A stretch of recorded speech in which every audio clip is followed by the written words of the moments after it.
Pi case 4 आज हम discuss कर रहे हैं।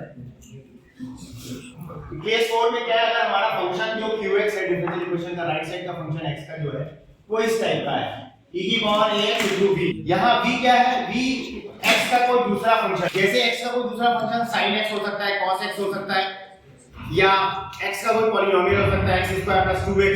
तो इस केस में जब pi आप कैसे निकालोगे, पहले e की पावर ax को हम सेपरेट करते हैं, e की पावर ax को अलग करते हैं। अलग करने के लिए फॉर्मूला क्या लगाएंगे कि जब e की पावर ax को आप सेपरेट करोगे तो आप जो डिनोमिनेटर में fd पॉलिनोमियल है आपका, उसमें d को रिप्लेस करोगे d + a से और e की पावर ax को सेपरेट कर दोगे।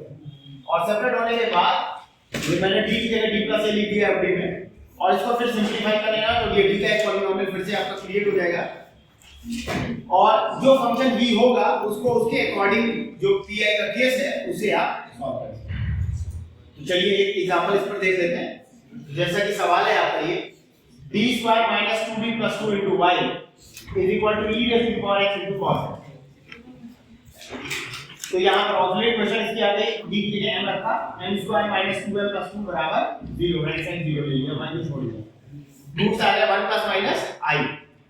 ये CF का केस कार्ड है, e⁻α की वैल्यू 1 है, x c1 cos βx, beta की वैल्यू 1 है, i का कोएफिशिएंट 1 है, तो c1 cos x 1x plus c2 sin 1x, that is sin x। pi क्या है, e power x into cos x, denominator में आ गया d² - 2d + 2।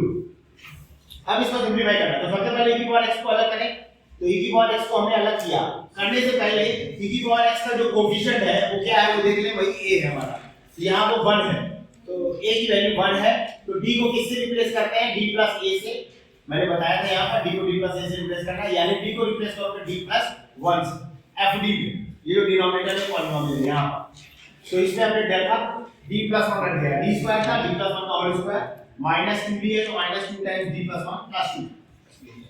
अब इसको ये होल स्क्वायर आप सॉल्व कर दिए, ओपन करके ये सब सॉल्व कर लीजिए, तो देखिए फाइनली सॉल्व करने पर यहाँ पर बच रहा है d² + 1, बाकी सब कैंसिल आउट करेंगे। आपको पता है e की पावर x को हमने एकदम किनारे ऐसा मल्टीपल लिख रखा है, बाकी इसका फर्दर कैलकुलेशन में कोई रोल नहीं है, बस ये आंसर में लिखा रहेगा।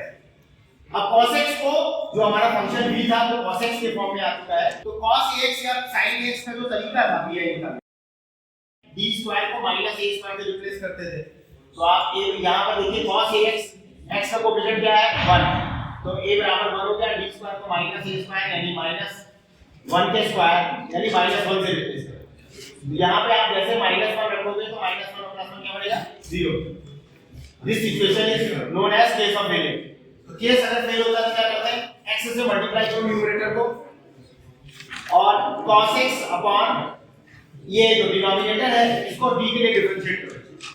तो जब d के लिए डिफरेंशिएट करोगे तो ये देगा 2 टाइम्स d, 1 का 0 है। अब 1 अपॉन d का मतलब क्या होता है, आप जानते हैं इंटीग्रेशन, ये 2 तो इधर चला आया, x e⁻x अपॉन 2 बाहर कर दिया, और 1 अपॉन d मतलब integration with respect to x, cos x का इंटीग्रेशन आ गया sin x, pi हो गया x e⁻x sin x upon 2। तो hence we have got the complete solution as y is equal to cf plus pi